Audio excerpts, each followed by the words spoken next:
में छुपने का स्थान ढूंढ रहे थे। अचानक भीम की नजर महल पर पड़ी और वो आकर्षित हो गया। भीम युधिष्ठिर से बोला, भैया मुझे महल देखना है। भाई ने कहा, जाओ। भीम महल के द्वार पर पहुंचा। वहां शनिदेव दरबान के रूप में खड़े थे। भीम बोला, मुझे महल देखना है। दरबान ने कहा, महल की कुछ शर्त है।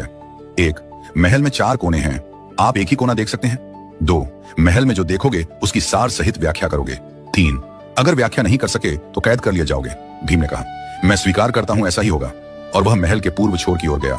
वहां जाकर देखता है कि 3 कुएं हैं, अगल बगल में छोटे कुएं और बीच में एक बड़ा कुआं। बीच वाला बड़े कुएं में पानी का उफान आता है और दोनों छोटे खाली कुओं को पानी से भर देता है। फिर कुछ देर बाद दोनों छोटे कुओं में उफान आता है तो खाली पड़े बड़े कुएं का पानी आधा ही भर पाता है। इस क्रिया को भीम कई बार देखता है पर समझ नहीं पाता और लौटकर दरबान के पास आता है। दरबान, क्या देखा आपने? भीम, महाशय मुझे समझ में नहीं आया। दरबान, आप शर्त के अनुसार बंदी हो गए हैं और बंदी घर में बैठा दिया। अर्जुन आया, बोला, मुझे महल देखना है। दरबान ने शर्त बता दी और अर्जुन पश्चिम वाले छोर की तरफ चला गया। आगे जाकर अर्जुन क्या देखता है? एक खेत में 2 फसल उग रही थी। एक तरफ बाजरे की फसल, दूसरी तरफ मक्का की फसल। बाजरे के पौधे से मक्का निकल रही तथा मक्का के पौधे से बाजरी निकल रही। अजीब लगा, कुछ समझ नहीं आया, वापस द्वार पर आ गया। दरबान ने पूछा, क्या देखा?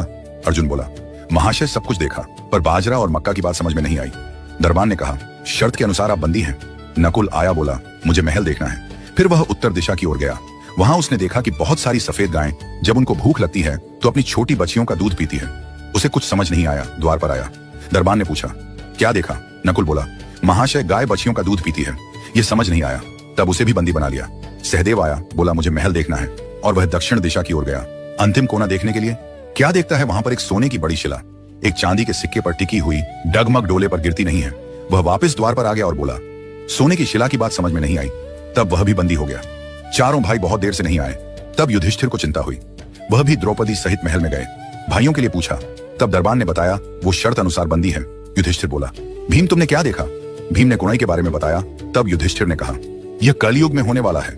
एक बाप 2 बेटों का पेट तो भर देगा परंतु 2 बेटे मिलकर एक बाप का पेट नहीं भर पाएंगे। भीम को छोड़ दिया। अर्जुन से पूछा, तुमने क्या देखा? उसने फसल के बारे में बताया। युधिष्ठिर ने कहा, यह भी कलयुग में होने वाला है। वंश परिवर्तन अर्थात ब्राह्मण के घर शूद्र की लड़की और शूद्र के घर बनिए की लड़की ब्याही जाएंगी। अर्जुन भी छूट गया। नकुल से पूछा, तुमने क्या देखा? तब उसने गाय का वृतांत बताया। तब युधिष्ठिर ने कहा, कलयुग में माताएं अपनी बेटियों के घर में पलेंगी, बेटी का दाना खाएंगी और बेटे सेवा नहीं करेंगे। तब नकुल भी छूट गया। सहदेव से पूछा, तुमने क्या देखा? उसने सोने की शिला का वृतांत बताया। तब युधिष्ठिर बोले, कलयुग में पाप धर्म को दबाता रहेगा परंतु धर्म फिर भी जिंदा रहेगा, खत्म नहीं होगा। आज के कलयुग में ये सारी बातें सच साबित हो रही हैं। आप भी अपनी राय कमेंट करके बताएं।